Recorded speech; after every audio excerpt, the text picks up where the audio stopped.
Hey guys, assalamu alaikum. இன்னைக்கு free mehndi கிளாஸ்ல double lines தான் பார்க்க போறோம். சிங்கிள் லைன் பிராக்டிஸ் பண்ண மாதிரி 4 லைன் நோட்ல டபுள் லைன் பிராக்டிஸ் பண்ணனும். ஆஃப்டர் பிராக்டிஸ் நம்ம பிளைன் சீட்ல டபுள் லைன் போட்டு பிரிக்கணும். 4 லைன் நோட்ல லைன்ஸ் கொஞ்சம் கிட்ட கிட்ட இருக்கும். அந்த மாதிரி தான் நம்ம மெஹந்தியும் போடுவோம். சோ இதுல டபுள் லைன் போட்டு பிராக்டிஸ் பண்றோம். பிளைன் சீட்ல போடும்போது கஷ்டமா இருந்துச்சுன்னா கொஞ்சம் தள்ளி தள்ளியே கேப் விட்டு போடுங்க. போக போக கொஞ்சம் நெருக்கமா போட்டு பழகிக்கோங்க. ஸ்டார்ட் பண்றப்போ டாட் வராம இருக்க டிஷ்யூ பேப்பர் யூஸ் பண்ணணும். லைட்டா கேப் ஏதாவது லைன்ஸ் போடுறப்போ வந்தா அந்த கேப் மட்டும் ஃபீல் பண்ணணும். டோட்டல் லைன் மேலயும் மெஹந்தி கோன் அப்ளை பண்ணக்கூடாது. லைன்ஸோட ஸ்டார்டிங்ல இருந்து 8 வரைக்கும் கைய நம்ம எடுக்க கூடாது. அப்போதான் நீட்டா இருக்கும். சேம் டைம் நம்ம ஓவர் பிரஸ் கொடுத்தும் லைன்ஸ் போடக்கூடாது.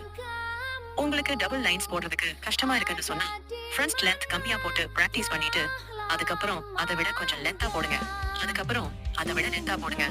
இந்த மாதிரி நீங்க போட்டு பிராக்டிஸ் பண்றப்போ இன்னும் கூட ஈஸியா இருக்கும். தொடர்ந்து இணைச்சிருங்க.